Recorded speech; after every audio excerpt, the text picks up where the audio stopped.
Welcome to healthy ಬೇಕ್ and cook. Methi matar malai ಮಾಡೋದು ಹೇಗೆ ಅಂತ ನೋಡೋಣ ಇವಾಗ. ಸೊ ಸೂಪರಾಗಿರುತ್ತೆ, ಚಪಾತಿ ಅನ್ನೋದ ಜೊತೆಗೆಲ್ಲ ಚೆನ್ನಾಗಿರುತ್ತೆ. ನೀರು ಕುದಿಯೋ ನೀರಿಗೆ ಹಾಕ್ಕೋಬೇಕು. ಈರುಳ್ಳಿನ ಸ್ವಲ್ಪ ಬೇಯಿಸ್ಕೊಳ್ಳೋ ಅಂಥದ್ದು, 1 ಅಥವಾ 2 ಈರುಳ್ಳಿ, ಹಾಗೆ 1 ಇಂಚು ಶುಂಠಿ, ಹಾಗೆ ಒಂದು ಸ್ವಲ್ಪ ಗೋಡಂಬಿನ ಹಾಕ್ಕೋಬೇಕು. ಹಾಗೆ ಬೆಳ್ಳುಳ್ಳಿ, ಶುಂಠಿ, ಹಸಿಮೆಣಸು ಮಿಕ್ಸರ್ ಜಾರಿಗೆ ಹಾಕ್ಕೋಬೇಕು.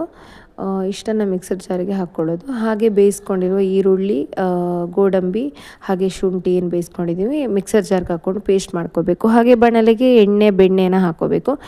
ಬೆಣ್ಣೆ ಹಾಕ್ಕೊಂಡು ಅದು ಇದಾದಮೇಲೆ ಜೀರಿಗೆ ಹಾಕ್ಕೋಬೇಕು, ಸ್ವಲ್ಪ ಚಟ್ಪಟ ಬಿಸಿ ಆದಮೇಲೆ. ಹಾಗೆ ಈರುಳ್ಳಿ ಹಾಕ್ಕೊಂಡು ಅದಕ್ಕೆ ಉಪ್ಪು ಹಾಕ್ಕೋಬೇಕು. ಹಾಗೆ ಮಿಕ್ಸ್ ಮಾಡ್ಕೋಬೇಕು. ಉಪ್ಪು ಹಾಕ್ಕೊಂಡು ಈರುಳ್ಳಿ ಬಾಡಿದ ಮೇಲೆ ನಾವು ಮಿಕ್ಕಿದೆಲ್ಲ ಆ್ಯಡ್ ಮಾಡ್ಕೊಳ್ಳೋದು. ಸ್ವಲ್ಪ ಕತ್ತರಿಸಿರೋ ಮೆಂತ್ಯ ಸೊಪ್ಪು ಹಾಕ್ಕೊಂಡಿದ್ವಿ, ಸ್ವಲ್ಪ ಅಚ್ಕಾರದ ಪುಡಿ ಕೂಡ ಹಾಕ್ಕೊಂಡಿದ್ವಿ, ಸ್ವಲ್ಪ ಗರಂ ಮಸಾಲ, ಹಾಗೆ ಅರಿಶಿನ ಪುಡಿ ಒಂದು ಸ್ವಲ್ಪ ಹಾಕ್ಕೊಂಡು ಚೆನ್ನಾಗಿ ಮಿಕ್ಸ್ ಮಾಡ್ಕೊಳ್ಳೋವಂಥದ್ದು.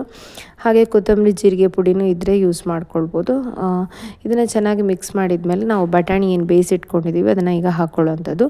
ಬಟಾಣಿನ ನೆನೆಸಿ ಬೇಯಿಸಿ ಮೊದಲೇ ಇಟ್ಕೊಂಡ್ರೆ ಈಸಿ ಆಗುತ್ತೆ. ಹಾಗೆ ಒಂದು ಸ್ವಲ್ಪ ಗರಂ ಮಸಾಲೆ ಈಗ ಆ್ಯಡ್ ಮಾಡಿಕೊಂಡೆ, ಬೇಕು ಅಂತ ಅನಿಸಿದರೆ ಆ್ಯಡ್ ಮಾಡ್ಕೋಬೋದು. ಹಾಗೆ ರುಬ್ಬಿಟ್ಕೊಂಡಿರುವ ಮಿಶ್ರಣ ಕೂಡ ಈಗ ಆ್ಯಡ್ ಮಾಡ್ಕೊಳ್ತಾ ಇದ್ದೀನಿ. ಪೇಸ್ಟನ್ನು ಆ್ಯಡ್ ಮಾಡ್ಕೋಬೇಕು, ಮಸಾಲ ಪೇಸ್ಟನ್ನು. ಸೊ ಇವಾಗ ಇದಕ್ಕೆ ಮಾಡಿರೋ ಪೇಸ್ಟ್ ಹಾಕ್ಕೊಂಡು ಚೆನ್ನಾಗಿ ಮಿಕ್ಸ್ ಮಾಡ್ಕೋಬೇಕು. ಎಷ್ಟು ಹದ ಬೇಕು, ಎಷ್ಟು ತೆಳ್ಳಗೆ ಬೇಕು ಅಂತ ನಮ್ಮ ಕನ್ಸಿಸ್ಟೆನ್ಸಿಗೆ ಸರಿಯಾಗಿ. ಅನ್ನಕ್ಕಾದರೆ ತೆಳ್ಳಗೆ ಮಾಡ್ಕೋಬೇಕು, ಚಪಾತಿಗಾದರೆ ಒಂದು ಸ್ವಲ್ಪ ಗಟ್ಟಿ ಮಾಡ್ಕೊಂಡು ಮೇಲಿನಿಂದ ಸ್ವಲ್ಪ ಪುಡಿ ಮಾಡಿರೋಂಥ ಅಥವಾ ತುರಿದಿರೋಂಥ ಪನ್ನೀರನ್ನು ಹಾಕಿ ಮತ್ತೆ ಮಿಕ್ಸ್ ಮಾಡ್ಕೋಬೇಕು.